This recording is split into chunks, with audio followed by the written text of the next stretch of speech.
Hola, bienvenidos al cierre. Soy Camila Peralta y hoy analizaremos el camino al acuerdo histórico entre el gobierno de Colombia y las FARC, celebrado el pasado 23 de junio en Cuba, sobre el cese al fuego definitivo y el desarme de los rebeldes. Grandes personalidades de la comunidad internacional han aplaudido este esfuerzo preliminar: el presidente Obama, el Papa Francisco, el secretario general de las Naciones Unidas y los presidentes de Cuba y Venezuela, entre otros. ¿Será el momento de partir el pastel? Es ni más ni menos el pueblo colombiano el que no se atreve a celebrar, tras vivir un conflicto que ha enfrentado durante más de 50 años a guerrillas, paramilitares y agentes del Estado, dejando un saldo de alrededor de 260.000 muertos, 45.000 desaparecidos, 6.9 millones de desplazados. Comenzamos. Luego de 50 años, uno de los conflictos armados más importantes de Latinoamérica abre su último capítulo.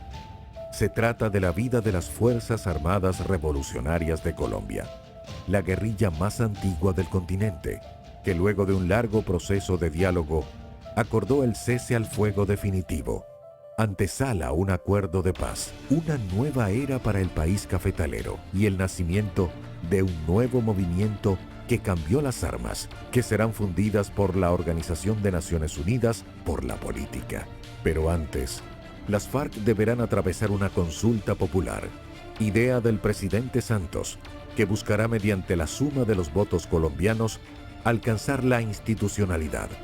El proceso que izó la bandera blanca en la selva colombiana cuenta con el apoyo de la comunidad internacional, que desde el sur de Argentina y hasta el norte de México celebró el silencio de las bombas y las balas, los gritos de guerra y de dolor, el sufrimiento y el radicalismo.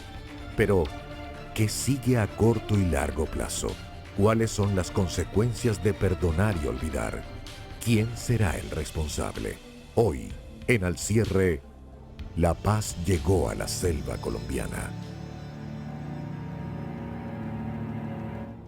Hoy nos acompaña vía Skype desde Colombia la senadora Paola Holguín. Bienvenida. Muy buenas tardes, un saludo a todos los televidentes a esta hora. ¿En qué consiste este acuerdo preliminar que se firma entre el gobierno de Colombia y las FARC? De manera engañosa, el gobierno afirmó que era el último día de la guerra. Lo que se firmó en realidad en La Habana fue el cese bilateral al fuego, que tiene varios inconvenientes. Primero, ¿por qué hablar de cese bilateral como si se pudiese equiparar la fuerza legítima de los militares y policías de Colombia, que pertenecen a una democracia, con el fuego criminal de una organización narcoterrorista? Dos, quedan muchas dudas por los anuncios que se hicieron ese día. Se habla de desmovilizar la estructura de la FARC, pero se dejan por fuera partes de esa organización como las milicias.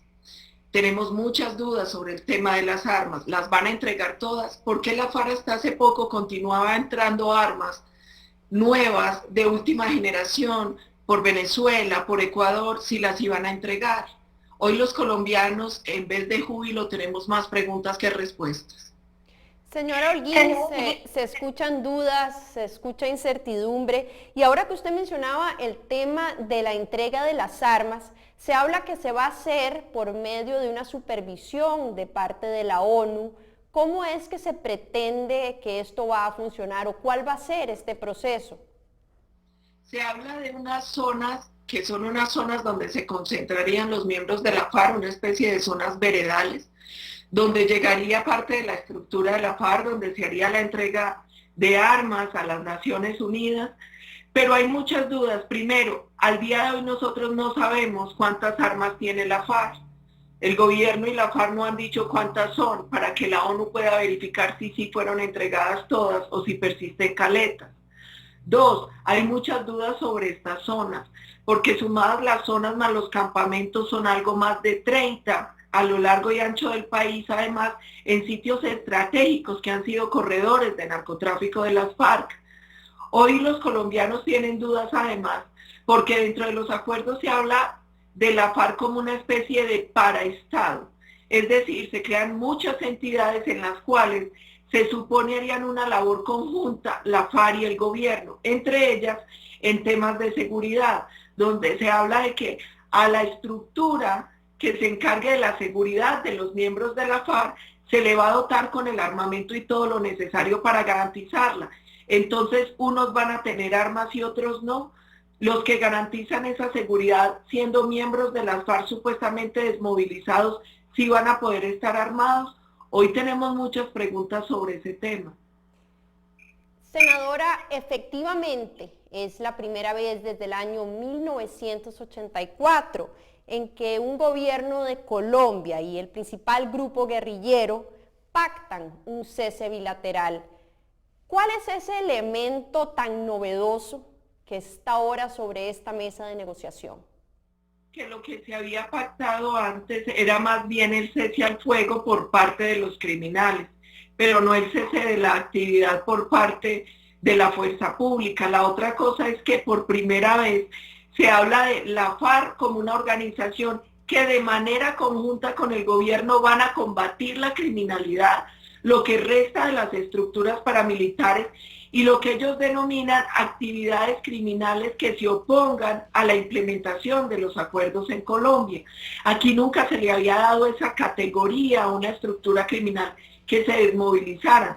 Nunca pasaban de estructura paramilitar a paraestado para hacer labores conjuntas con el gobierno nacional, que es lo que sucede acá. Otra diferencia enorme es que en este acuerdo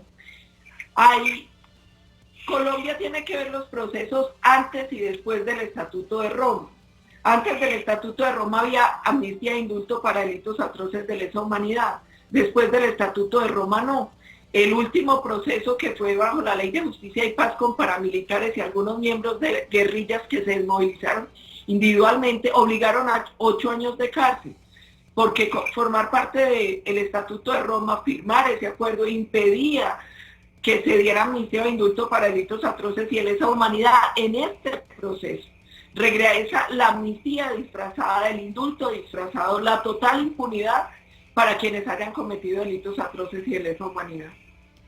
En Colombia se vive una mezcla de sentimientos: esperanza, incredulidad, desconfianza y hasta temor.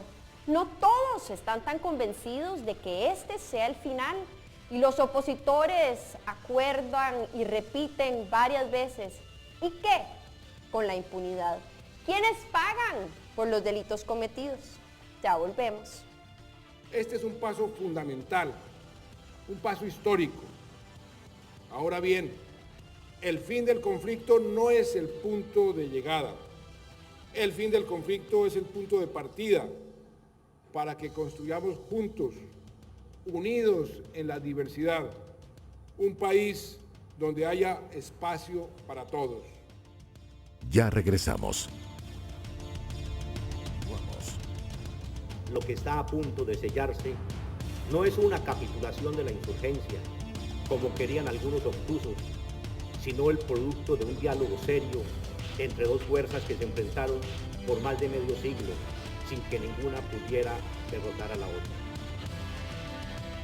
Los negociadores en La Habana han plasmado sus peticiones.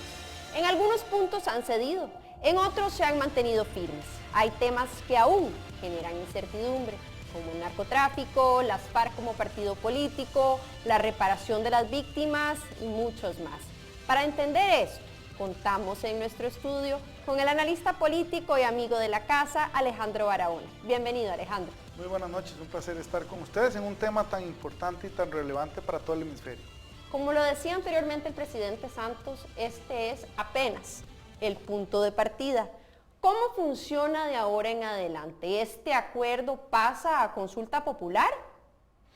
Bueno, primero que tenemos que introducir es que este es un acuerdo poco convencional para una realidad muy compleja y diversa. Entonces, no hay todavía claridad, en eso coincido con la senadora en el sentido de que hay más preguntas que respuestas en términos del proceso. Pero inicialmente, si la Corte Suprema no encuentra ninguna objeción, se sometería a consulta popular, lo cual implicaría también que los diferentes actores, tanto aquellos que están en contra como los que están a favor, se pronunciarían previo a la decisión. Y sería estar en manos de los colombianos la decisión, lo cual de alguna manera no solamente logra restarle, digamos, protagonismo al gobierno de Santos en términos de la decisión final y se la traslada al final al soberano, al pueblo colombiano.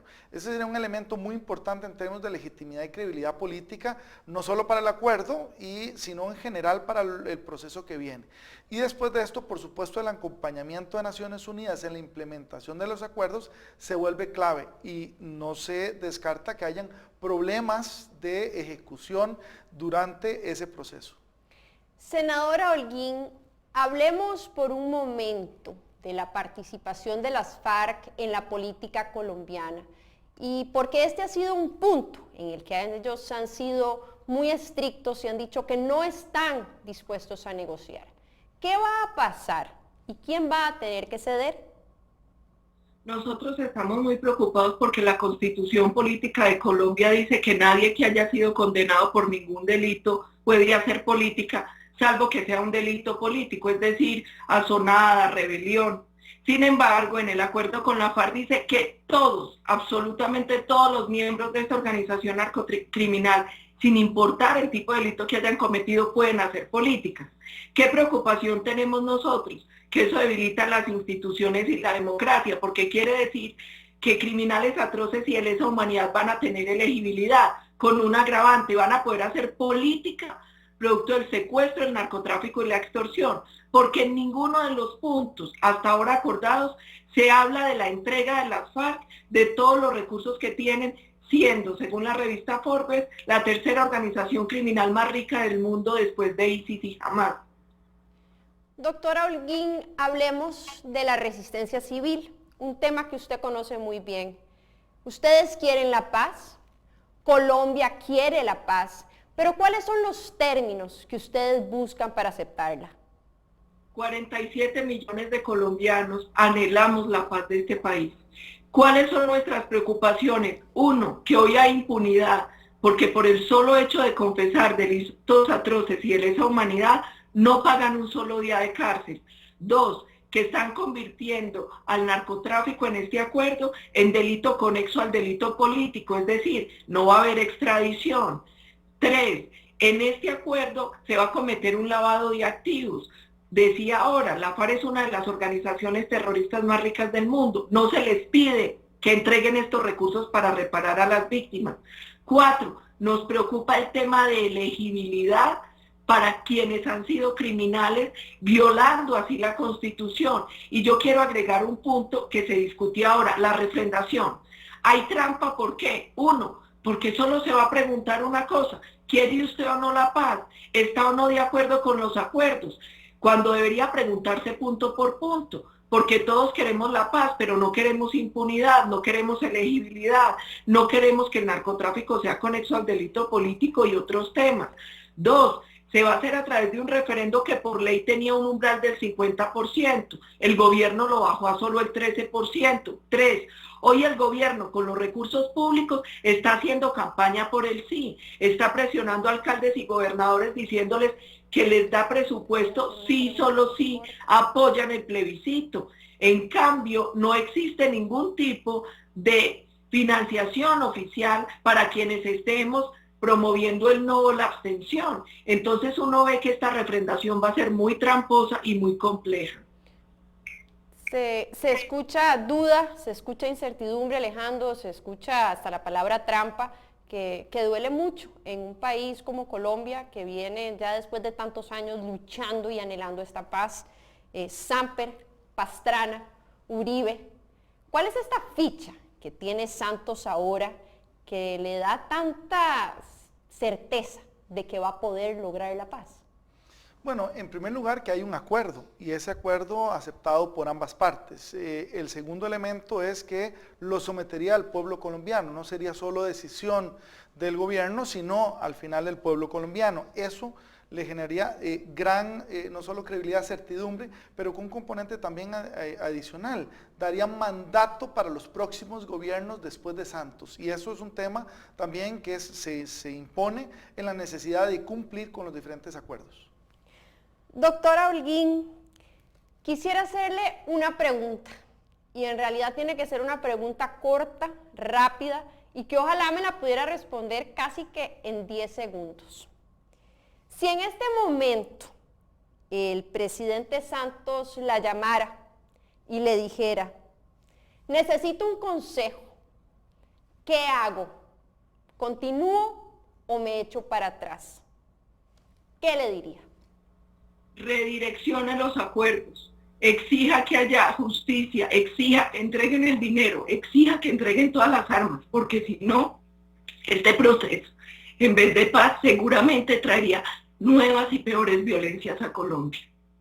Doctor Holguín, gracias por conversar hoy con nosotros, gracias por su sinceridad y por compartir con nosotros todos esos sentimientos. Un placer. Gracias a ustedes.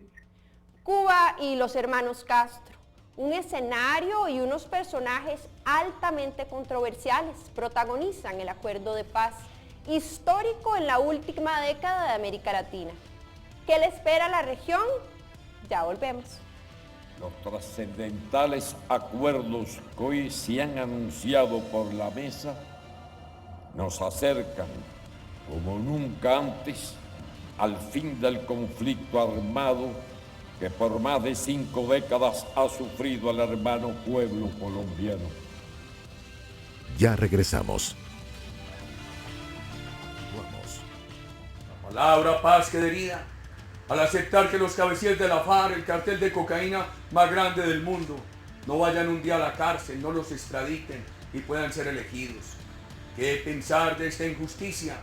Cuando entre 2002 y 2010 fueron extraditadas cerca de 1.200 personas reclamadas por narcotráfico. Un apretón de manos es capaz de construir una estable y duradera paz en Colombia. Algunos opositores a este acuerdo alegan que Colombia obtiene una paz artificial que deja en el olvido temas de real importancia y atención al país. Alejandro, hablamos de que Santos se ha concentrado en todo este tema del acuerdo de paz y muchos han dicho que ha dejado a Colombia como un tema monotemático, que ha dejado de lado el tema de la seguridad, de la economía, la tecnología, la innovación, educación, entre otros. ¿Es cierto esto? Sí, inclusive la agenda internacional de Colombia se ha reducido muchísimo desde que se comenzara el proceso de negociaciones de paz ya hace casi 5 años. Se esperaba del presidente Santos un mayor protagonismo en la agenda internacional que ha quedado en un segundo plano para concentrarse en el proceso de negociación. Pero eso también hay que verlo como un elemento de prioridad. En el tanto Colombia alcance la paz, y no solo en términos de un acuerdo, sino de la implementación exitosa, Colombia tiene una capacidad de aprovechar el potencial de crecimiento, no solo económico, sino social y político, fuera de sus fronteras, que compensaría por mucho este proceso, digamos, en el cual se ha debilitado un poquito esa agenda internacional. Vamos un momento a hablar de Nicaragua. ¿Y por qué menciono Nicaragua? Porque en el pasado han abierto la posibilidad de darle asilo político a los guerrilleros de las FARC. ¿Cuál es la posición de Nicaragua en este tema en estos momentos? Bueno, mire, el tema no solamente de asilo, la gran pregunta también que se antepone a esto es qué parte, digamos, de los grupos armados o de los diferentes rebeldes que conforman las FARC se desmovilizarán o más bien se reubicarán en otros grupos o inclusive en las filas del narcotráfico ya oficialmente hablando. Y esto es una duda que se tiene porque no impactaría solo Colombia, impactaría toda la región, especialmente la centroamericana, que es el puente entre sur y norte. Ahora, no solamente Nicaragua podría ser, digamos, suelo para algunos de esos líderes colombianos o de las FARC que pudieran ubicarse ahí. El mismo Cuba, donde se dieron las negociaciones, también sería un terreno fértil para que muchos de ellos prefieran, digamos, en adelante trasladar su domicilio, por así decirlo. Ahora, hablamos de terrorismo y hablamos de crímenes, y ¿será posible que pongamos en un mismo plano a los terroristas islámicos? Recordemos el atentado de Bruselas, recordemos el atentado de París, y tenemos por otro lado las FARC, como bien lo decía ahora el expresidente Uribe, el tercer grupo terrorista más grande del mundo y el primer cartel del narcotráfico o de cocaína en la región, ¿es capaz de ponernos en un mismo plano o hay que darle a cada uno un tratamiento diferente? No, yo no coincido con eso de meterlos a todos en la misma bolsa. Creo que son realidades completamente distintas y el caso de la FARC no nació con el tema del narcotráfico. La FARC en su origen tenía un origen absolutamente rebelde. Parte de la necesidad de financiar sus actividades, recordemos que está ligada no solo al narcotráfico, sino previamente al secuestro extorsivo. Entonces son actividades de crimen organizado, efectivamente, pero no era una, digamos, a estas alturas no podríamos decir que su componente, su actividad se orientara necesariamente a terrorismo, como atentados como el que vimos el día de ayer en Turquía. No es ese el enfoque. Ahora, sí es cierto que efectivamente amasa una fortuna muy importante, fortunas que se han encontrado en países centroamericanos ubicados y también lavados. Entonces, este es un elemento también que no se puede dejar de lado. Pero el tema es que si se sigue poniendo el dedo sobre las heridas en términos de justicia, de procesamiento judicial de los líderes y de los miembros de la FARC, lo cierto es que no se va a llegar a un acuerdo. Entonces, lejos de lograr la paz y pasar de una confrontación armada a una práctica política, lo cierto es que Colombia seguiría en donde ha estado en 50 años. O sea, para lograr evolucionar hay que hacer concesiones de los dos lados. Estoy clara en lo que usted dice, hacer concesiones, pero me parece altamente delicado tratar de tapar el sol con un dedo y decir, ok, ahora resulta ser que ellos no comenzaron como un grupo de narcotráfico, sino que comenzaron como un grupo político, digamos, revolucionario, pero ahora no lo son. Y claramente son un grupo que tiene una connotación con el crimen y con el narcotráfico muy presente y muy claro. Entonces es justo abrirles ahora las puertas para que vuelvan a Colombia y se conviertan en una fuerza política frente al resto de las instituciones democráticas del país. Han sido una fuerza política desde siempre, eso es una variable importante. El hecho del tema de la justicia no es parte de los acuerdos que negociaron los colombianos, pero aquí déjeme, digamos, introducir un elemento muy importante, y es el hecho de que efectivamente el acuerdo de paz logrará dividir lo que era la guerrilla de lo que era el crimen del narcotráfico, actividades de secuestro. O sea, quienes continúen en esa senda ya no tendrán cobijo en términos de una fuerza armada como la guerrillera. Ya será efectivamente grupo criminal, no solo en Colombia, sino fuera de Colombia y sujeto a la persecución que ya hemos visto en todo el hemisferio. Entonces, ese es un elemento también importante destacar.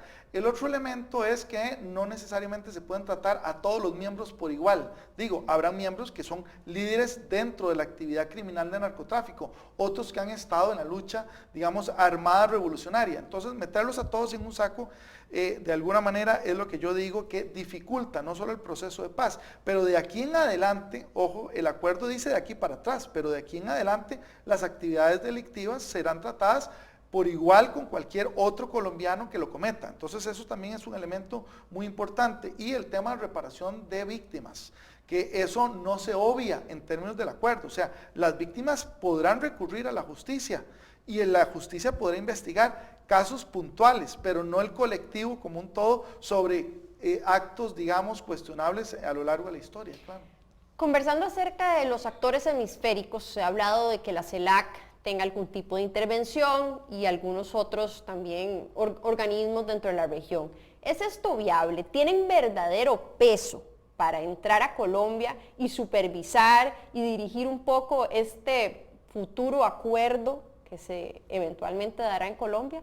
Bueno, la institución con más experiencia e importancia para poder actuar en casos como esto es las Naciones Unidas, que es al final de cuentas no solo el que ha tenido una experiencia en campo, recordemos por ejemplo cascos azules, negociaciones de paz, cumplimiento de acuerdos, sino también los recursos necesarios para poder efectivamente desplegarse, no durante meses, sino durante años, que es lo que efectivamente demandaría el cumplimiento de un acuerdo como estos. Otros organismos, como podría ser la OEA, La CELAC, yo tengo mis dudas del papel que podría cumplir, pero la OEA podría efectivamente entrar a acompañar el proceso. Pero aquí hay un tema importante para toda la región centroamericana, y es que a partir de los acuerdos se había pronunciado muchísimos de los países centroamericanos en la lógica que podrían designar, digamos, personas que pudieran acompañar el proceso representando a cada uno de los gobiernos. A mí me parece una oportunidad muy importante que los diferentes gobiernos de la región no deberían dejar pasar, y debería ser gente de peso, de importancia, pero que también pueda trabajar en ese campo. En sitio, inclusive. En el sitio, claro. Nos quedan 10 segundos. ¿Sí o no? ¿Se equivoca el presidente Juan Manuel Santos en firmar este acuerdo? No, no se equivoca. Alejandro Barahona, gracias por estar hoy con nosotros, por compartir todo este tema que, en mi opinión, apenas arranca y apenas atiza el fuego. Un placer, buenas noches. Colombia, tierra de escritores, artistas, muy buen café, belleza natural, esmeraldas, hermosas mujeres. Hoy nuestros invitados confirmaron que se vislumbra paz para Colombia, y el coro de esta canción lo dice así: es el momento de crecer, busquemos la felicidad, demos el paso para volver a soñar, es el momento para actuar, cantemos por la libertad, toma mi mano, caminemos por la paz. Soy Camila Peralta y el cierre está en sus manos. Ya no voy a desistir, ay, con tu amor seré capaz. Ya pasamos 100